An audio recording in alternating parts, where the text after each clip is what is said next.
Broadcasting from Edgewater Presbyterian Church, this is Jerry. Now, I'm just an armchair theologian, someone who has yet to learn the deeper intricacies of theological thought, but I write what I take to be clear from my lay position. When I first read Pope Leo XIV's new teaching, Dilexi Te, I was skeptical. As a Presbyterian elder, I'm not used to looking to Rome for direction. But this letter, officially called an apostolic exhortation, surprised me. It speaks clearly about love for the poor and the marginalized, taking its title from Revelation, where Jesus addresses those oppressed by Rome. Now, Pope Leo reminds the world that faith and love for the poor cannot be separated. He even cites Matthew 25, where Christ identifies himself with those who are hungry, thirsty, sick, and imprisoned. Reading this as a Reformed Christian, I could not ignore how much of this message echoes our own call to live a faith that changes society, not just individual hearts. Too often in the Protestant world, we have treated poverty and justice as optional issues, especially in safe, white-dominated suburban or rural congregations.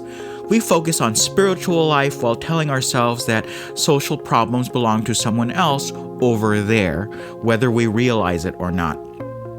Dilexi Te refuses that comfort.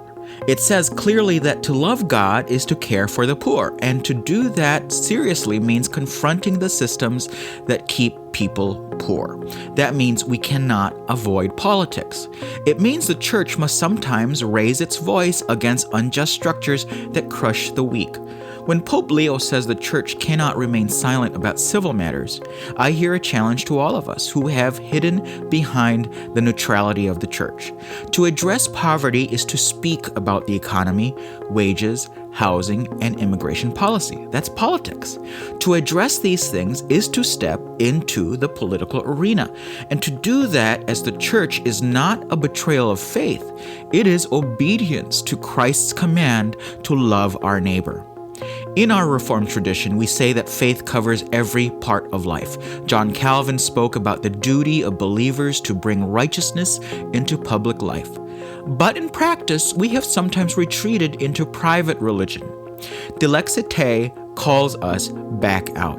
It says that charity alone is not enough. Got that? Charity alone is not enough.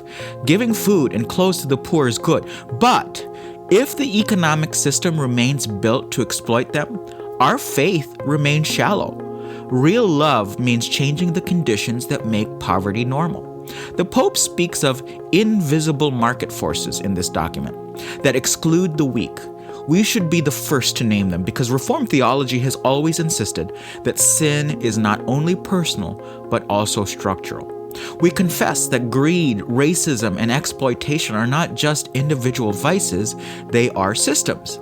And if we remain silent, we are complicit in them. In Chicago, this call feels immediate. We are surrounded by people who work 2 jobs or 3 jobs and still can't afford rent. Immigrants are hiding in fear as National Guard troops from Texas and ICE agents fill our streets. Families with children are sleeping in police stations. Dilexi Te reminds me that these people are not statistics. They are Christ himself standing before us. At Edgewater Presbyterian Church, we see that truth each time we open our doors to serve our neighbors. We have learned that hospitality, accompaniment, and advocacy are all forms of worship. When we welcome the stranger, we welcome Jesus. When we help feed a family or offer them a place of rest, we are not doing charity. We are meeting Christ in the flesh. But the message cannot stop at hospitality. It has to move into action. Our churches must join immigrant-led groups, legal clinics, and social service partners. We have to speak to city and state leaders about housing, wages, and fairness and how resources are distributed. When we vote, when we write letters, when we testify at hearings, we are doing theological work. We are doing the work of the church. This is the public witness of faith. The gospel is political not because it supports a party, but because it dares to challenge systems of cruelty. That challenge is uncomfortable, but it is holy work. Every time we stand with the poor, we are standing where Christ stands. And when the church withdraws from that work, it loses its salt and light.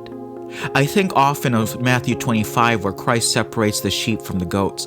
He does not ask what we believed. He asks what we did for the hungry, the stranger, the prisoner.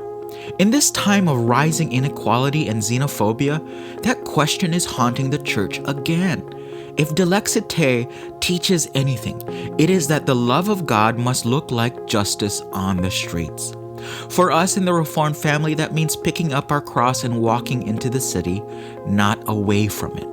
It means letting our worship spill out of our sanctuaries and into public life. It means treating civic engagement, protest, and advocacy not as distractions from faith, but as its true expression. So I read this papal letter not as a Catholic command, but as a Christian challenge. It tells us that to claim Christ is to take sides with the poor, the hungry, and the outcast. It tells us that we can no longer pretend that faith is private or safe. As a Presbyterian in Chicago, I take that to heart. The words of Dilexi Te call us to stand up, to speak out, and to act. The church belongs in the struggle for justice because that is where Christ still walks among us.